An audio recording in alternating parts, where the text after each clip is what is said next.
नमस्कार दोस्तों, स्वागत है आपका मेरे YouTube चैनल पर। और आज के इस क्लास में हम पंडित दीनदयाल उपाध्याय विचार एवं दर्शन सन 2024 और 25 का जो प्रीवियस ईयर्स प्रश्न है उसको हल करेंगे। और इसमें से 10 और 12 क्वेश्चन लगभग, या हो सकता है अगर भाग्य आपका ठीक रहा तो 15 क्वेश्चन भी रिपीट किए हैं, लेकिन अगर 9-15 क्वेश्चन पूछे, 10 क्वेश्चन या 12 क्वेश्चन तो हर हाल में पूछेंगे। तो निश्चित रूप से इसे आप 2 से 3 बार सुबह, कल और आज इसे आप देख लेंगे तो कुछ प्रश्न आप अनायास हल कर लेंगे। तो हमारा पहला प्रश्न है, पांचजन्य का प्रथम अंक कब प्रकाशित हुआ था। दोस्तों, पांचजन्य एक पत्रिका है और यह राष्ट्रीय स्वयंसेवक संघ की पत्रिका है। राष्ट्रीय स्वयंसेवक संघ की पत्रिका है और यह 14 जनवरी 1948 को 14 जनवरी 1948 को यह प्रकाशित हुआ था। और सर्वप्रथम यह लखनऊ में प्रकाशित हुआ था, ये याद रखिएगा, लखनऊ में। और लखनऊ में कब? 1948 में यह लखनऊ से प्रकाशित होता था। उसके बाद ये दिल्ली से प्रकाशित होने लगा। तो 14 जनवरी 1948 से यह लखनऊ में प्रकाशित हुआ। आज के तारीख में यह दिल्ली से प्रकाशित होता है और इसके पहले संपादक थे अटल बिहारी वाजपेयी जी, पहले संपादक। तो ये प्रश्न पूछ सकता है कि पांचजन्य का पहला संपादक कौन था। तो पहला संपादक थे अटल बिहारी वाजपेयी और ये सन 1948 में लखनऊ से प्रकाशित होता था पहली बार। अब दिल्ली से प्रकाशित होता है और ये राष्ट्रीय स्वयंसेवक संघ यानी आरएसएस का मुख्य पत्र है। आरएसएस का मुख्य पत्र है। और इसके अलावा राष्ट्रीय स्वयंसेवक संघ का एक और मुख्य पत्र है, द ऑर्गेनाइजर। ये है द ऑर्गेनाइजर, ये भी पूछ सकता है। द ऑर्गेनाइजर पत्रिका किसकी है? वो भी राष्ट्रीय स्वयंसेवक संघ की है, जो इंग्लिश में प्रकाशित होती है। पांचजन्य हिंदी में प्रकाशित होता है। तो बढ़ते हैं अपने अगले प्रश्न पर। जगत गुरु शंकराचार्य किसकी रचना है? जगत गुरु शंकराचार्य पंडित दीनदयाल उपाध्याय की रचना है।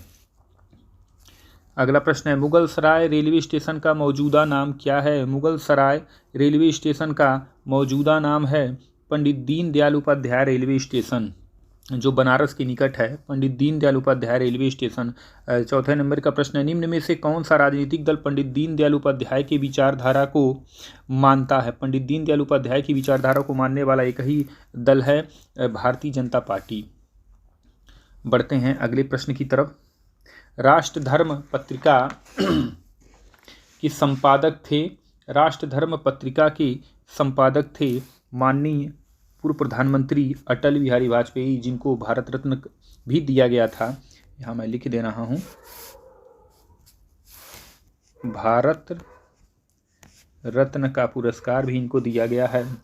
और राष्ट्रधर्म पत्रिका 1947 में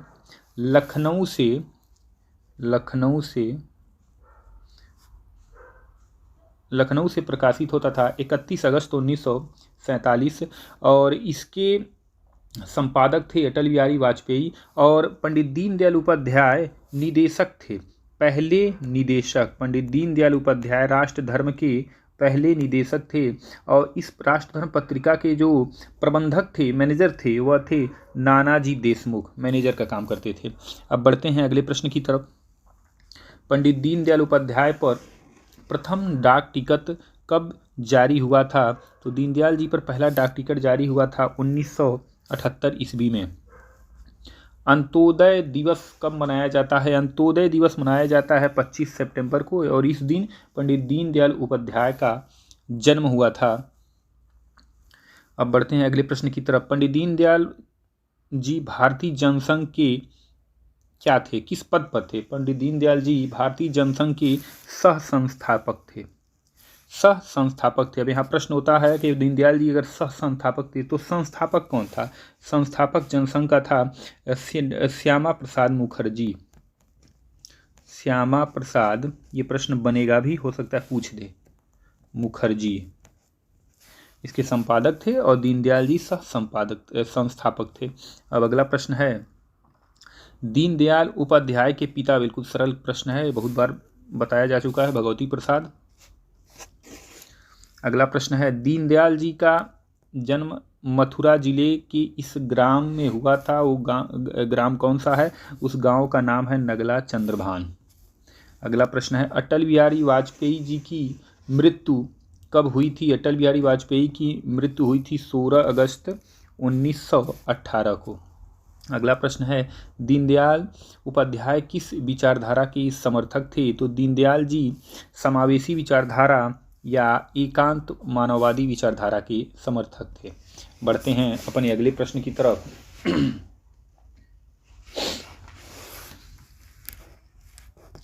पंडित दीनदयाल उपाध्याय का उपनाम क्या था? उपनाम यानी बचपन का नाम। तो बचपन का नाम दीनदयाल जी का दीना था, बहुत बार बताया हूँ क्लासरूम में, ये नहीं भूलना चाहिए, सब सरल प्रश्न है। दीनदयाल जी का निधन हुआ था मुगल सराय में। दीनदयाल जी का निधन मुगल सराय में हुआ था, बनारस से थोड़ी दूर पे पड़ता है। अगला प्रश्न है, श्यामा प्रसाद मुखर्जी की मृत्यु कब हुई थी? तो जनसंघ के संस्थापक श्यामा प्रसाद की मुखर्जी की मृत्यु हुई थी 23 जून 1953 को। 23 जून 1953 को। और मृत्यु कहाँ हुई थी?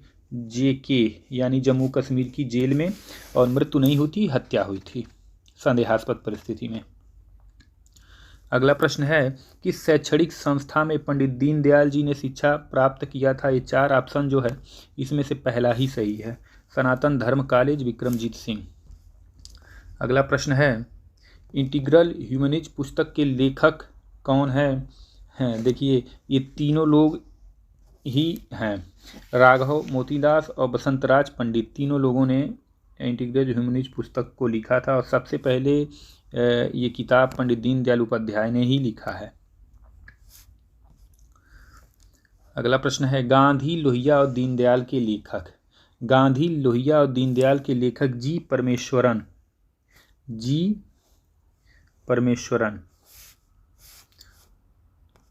एक बार और, गांधी लोहिया और दीनदयाल जी के लेखक हैं जी परमेश्वरन।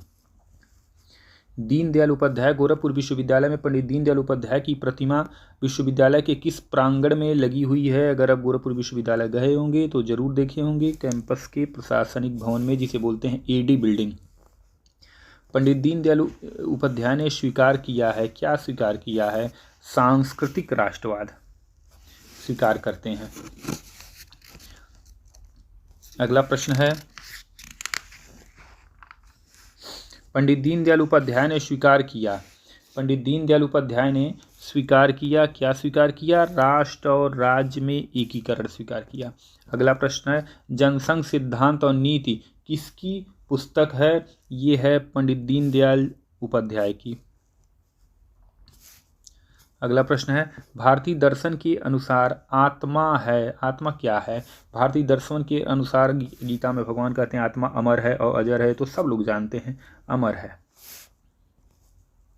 भारतीय दर्शन क्या है? आशावादी है, निराशावादी है, उभयवासी है? तो भारतीय दर्शन आशावादी है। 25 नंबर का प्रश्न है, पंडित दीनदयाल जी के अनुसार महत्वपूर्ण स्तंभ है, क्या है महत्वपूर्ण स्तंभ? महत्वपूर्ण स्तंभ है आत्मनिर्भर भारत। एकात्म मानववाद की प्रणेता किनको माना जाता है? एकदम हलुआ क्वेश्चन है, दीनदयाल जी उपाध्याय। सत्याग्रह अवधारणा किसकी है? सत्याग्रह अवधारणा बच्चों महात्मा गांधी की है। सत्य के लिए आग्रह। अखंड भारत ऑब्जेक्टिव एंड मीन्स लेख लिखा गया पंडित दीनदयाल जी उपाध्याय द्वारा। पंडित दीनदयाल उपाध्याय द्वारा ये लेख है। कई बार इसको ऐसा भी प्रश्न आया है, अखंड भारत रचना किसकी है, ऐसे भी पूछ सकता है। तो पंडित दीनदयाल जी उपाध्याय द्वारा।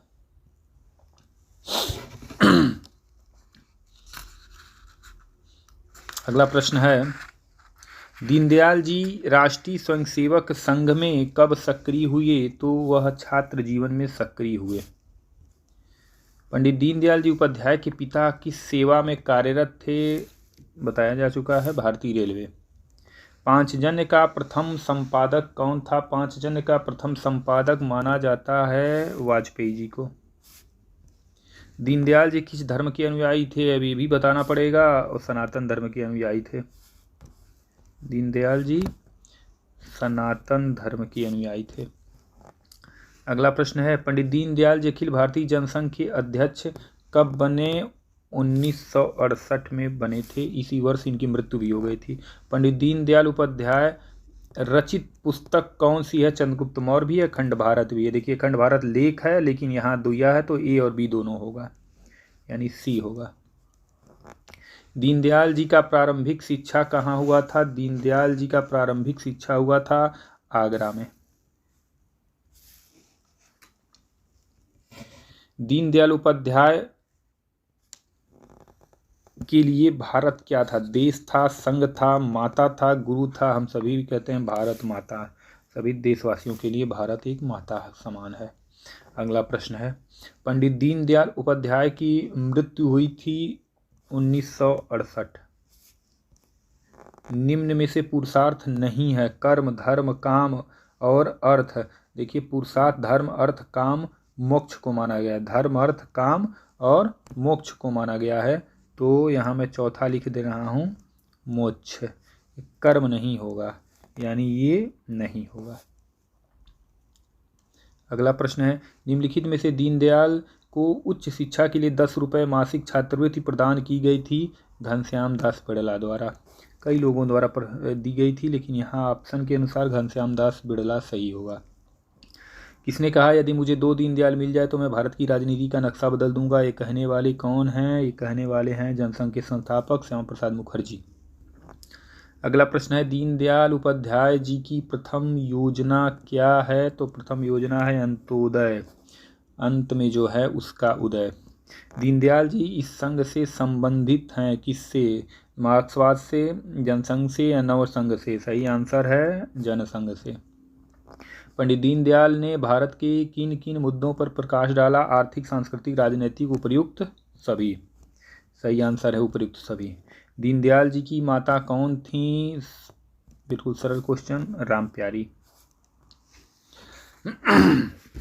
अगला प्रश्न, दीनदयाल जी के अनुसार भारतीय अध्ययन आरंभ होता है। देखो भारत का सर्वाधिक प्राचीन धर्म ग्रंथ क्या है? वेद है। दीनदयाल जी किसकी एकता का व्याख्यान करते थे? सामाजिक एकता, राजनीतिक एकता, धार्मिक एकता, मानव एकात्मकता। तो सही आंसर है डी, मानव एकात्मकता। दीनदयाल जी का जन्म कब हुआ था? 25 सितंबर 1916। 25 सितंबर 1916।